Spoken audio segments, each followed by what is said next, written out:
টাকায় খরচ করলো বাবা। বৃদ্ধ বয়সে মা বাবাকে তুমি এতিম করে তালাক দিয়া স্ত্রী নিয়া তুমি মাদারীপুর, গোপালগঞ্জ, চট্টগ্রাম, ঢাকা, সিলেট, যশোর, বেনাপোল বাসা ভাড়া করে থাকো।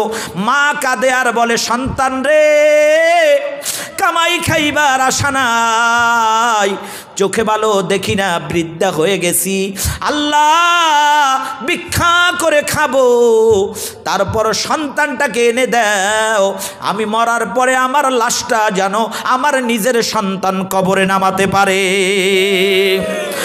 যুবক ভাইরা, মায়ের চেয়ে বড় পীর আল্লাহর দুনিয়ায় দ্বিতীয়টা নাই। আমার দোয়া, পীরের দোয়া কবুল হতেও পারে, নাও হতে পারে, 50-50 কোনো গ্যারান্টি নাই। কিন্তু মুস্তাজাবুদ দাওয়া হলে মা বাপ সন্তানের জন্য দোয়া কিংবা বরদোয়া করলে করতে দেরি হয়, লাউহে মাহফুজে মালিকের দরবারে যাইতে দেরি হয় না। মা বাবার খেদমত করতে রাজি কারা? দুহাত তুলি আল্লাহু আকবার, আল্লাহু আকবার, আল্লাহু আকবার। অনেকে হাত তোলে নাই বলে হুজুর মা বাপ নাই, না থাকলেও খেদমত করার সুযোগ আছে। হ্যাঁ কথা বলেন, আছে না? কেমন সুযোগ? ওই যে একটু আগে বললেন, রব্বির হামহুমা কামা রব্বায়ানি সগীরা, এটা মা বাবার জন্য খেদমত। হ্যাঁ কথা বলেন ঠিক কিনা? এই জন্য শুক্রবার হলে একদিন মা বাবার কবরের পাশে যান। শুক্রবার অফিস বন্ধ, ড্রাইভাররে বলে, ড্রাইভার চল সি বিচ গিয়ে ঘুরে আসি, কুয়াকাটা যাই, চল বাগেরহাট খানজাহান আলী যাই, 60 গম্বুজ দেখতে যাই। বছরে একবার কি তোমার মনে পড়ে না দেশের বাড়ি, গ্রামের বাড়ি, আমার মা যিনি 10 মাস 10 দিন আমার বোঝা বইছে, চল আমার মায়ের কবরটা আল্লাহ তা মাথায় গিরে ধরছে, আমার মায়ের কবরের কাছে একবার ল। ড্রাইভার গাড়ি ছাড়, আমার মন চায় আমি মায়ের কবরের পাশে দাঁড়াইব।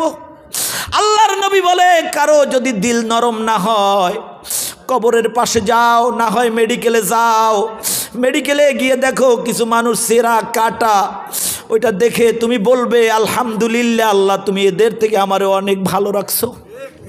কথা বলেন ঠিক কিনা? মেডিকেলে গেলে জাহেল মানুষেরও দিল নরম হয়। মায়ের কবরের পাশে দাঁড়াও, বাবার কবরের পাশে দাঁড়াও, একবার সূরা ফাতিহা পড়ো। কয়বার? আর একটু আসতে বলেন, আর একটু জোরে চিল্লায় বলেন, কয়বার? একবার সূরা ফাতিহাটা পড়ো, 3 বার সূরা কুল হুয়াল্লাহ পড়ো, আর কয়েকবার দুরূদ পড়ো। আল্লাহ রাব্বুল আলামিন বলে, যেই ব্যক্তি 3 বার সূরা ইখলাস পড়ে আমি আল্লাহ তাআলা তার আমল নামার ভিতরে পুরা 30 পারা কোরআন শরীফের সওয়াব দিয়ে দেই।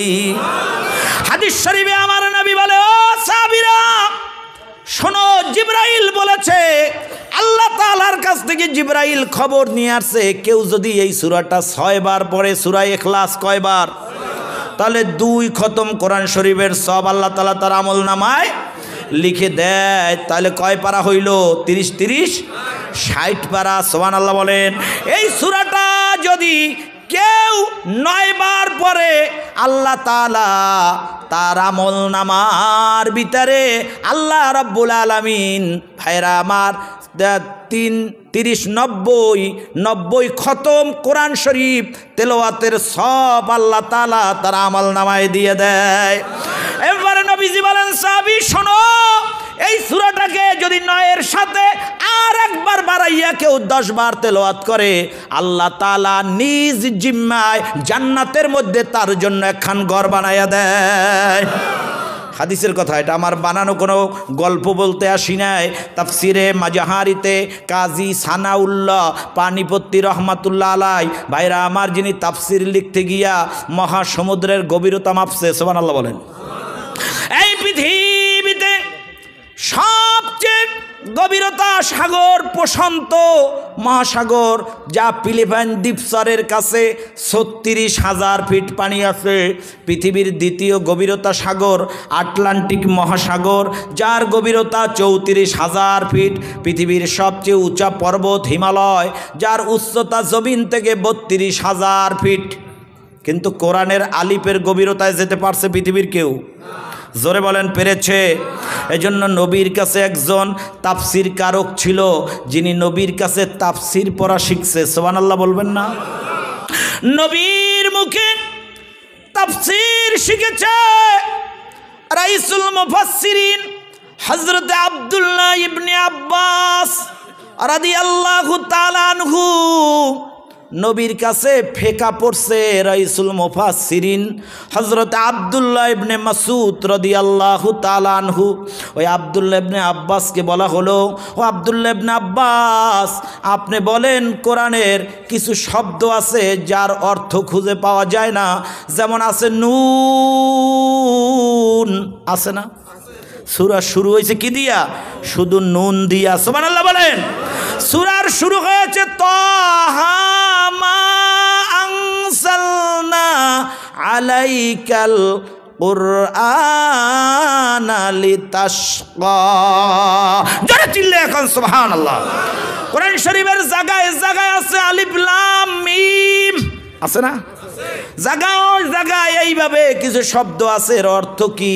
আব্দুল্লাহ ইবনে আব্বাসকে বলা হলো। আব্দুল্লাহ ইবনে আব্বাস বলে, আল্লাহি ওয়া রাসূলিহি আলামু বিমুরাদিহি। এর অর্থ আমি আব্দুল্লাহ ইবনে আব্বাসও জানি না, এর অর্থ আব্দুল্লাহ ইবনে মাসউদও জানে না, এর অর্থ একমাত্র আল্লাহ এবং তার হাবিব দোস্ত মুহাম্মদ সাল্লাল্লাহু আলাইহি ওয়াসাল্লাম ছাড়া আর কেউ জানে না। জোরে বলেন সুবহানাল্লাহ। এটা আল্লাহ তাআলার গোপন রাজ, এটা আল্লাহর গোপন টেলিফোন। এই টেলিফোনে আল্লাহ তার নবীর সাথে কথা বলে, আর নবী আল্লাহর সাথে কথা বলে। জোরে বলেন সুবহানাল্লাহ। এই জন্য আমাদের দেশে একটা কুসংস্কার আছে, বলে বাংলা মাসের কি মাস? পৌষ মাস। এই মাসে বিয়ে করলে সর্বনাশ, আছে না? এই মাসে বউ তুলে আনা যাবে না, এই মাসে এই ক্ষতি আছে, এই মাসে বাঁশ কাটা যাবে না। বিভিন্ন রকমের মানুষ কুসংস্কারে বসবাস করছে। কথা বলেন ঠিক কিনা? এরকমের কি আপনাদের অঞ্চলে আছে? ভাইরা আমার, এই মাস যদি আপনি পৌষ মাস ধরেন, তাহলে পৌষ মাসের কয়দিন হয়েছে জিজ্ঞাসা করলে এর ভিতরে 50% মানুষ বলতে পারবে না। কথা বলেন ঠিক কিনা? কিন্তু ইংরেজি জিজ্ঞাসা করলে এইটা বলতে পারবে। কথা বলেন ঠিক কিনা? আজকে ইংরেজি মাসের কত? 29 কি ডিসেম্বর, এটা আমাদের মুখস্থ। কিন্তু যদি আরবি মাসটা জিজ্ঞাসা করি, কথা বলেন, তাহলে আরবি পারবে না। মুসলমান হিসাবে আমাদের 1 নম্বরে হিসাব হবে কি দিয়া? আরবি দিয়া হিসাব হবে। আরবির তো খবর নাই। এরপরে আপনি ইংরেজি, এটা ভালো করে জানেন, ইংরেজি যদি বলেন ডিসেম্বর, তাহলে আর হিসাব করে না যে ডিসেম্বরে বিয়ে নাই। কিন্তু যদি বলে পৌষ মাস, তাহলে বলে বউ আনলে সর্বনাশ। জোরে বলেন নাউজুবিল্লাহ। এই জন্য ভাইরা আমার, মুসলমান হিসাবে আরবি মাস তালাশ করবে। আরবি তালাশ করে আরবি মাসে মুহররম, সফর, রবিউল আউয়াল, যেই কোনো মাসে যেই কোনো দিনে শুক্রবার দিনটা উদিত হয় সবচেয়ে ভালো। সুবহানাল্লাহ। মানে সপ্তাহে, হাদিসটি এরকমের আসছে, সপ্তাহে যত সূর্য উদিত হয় তার ভিতরে জুমার দিনটা উত্তম। সুবহানাল্লাহ বলেন। কারণ ওই দিনটা জুমাতু হাজ্জুল মাসাকিন বলা হয়েছে, যে ওইটা গরিবের জন্য হজ। জোরে বলেন। গরিব আছে না জায়গা? না সব ধনী? একজনও ধনী জায়গা আমরা নাই। কারণ কোরআনে আল্লাহ বলে, আল্লাহুল গনিয়্যু ওয়া আনতুমুল ফুকারা। আমি গনি আর তোরা সব আমার দরবারে ফকির। সুবহানাল্লাহ। কথা বলেন ঠিক কিনা? আমরা সবাই কি ফকির? ধনীকে মহারাষ্ট্রের রাষ্ট্রপতি। সুবহানাল্লাহ বলেন। এই জন্য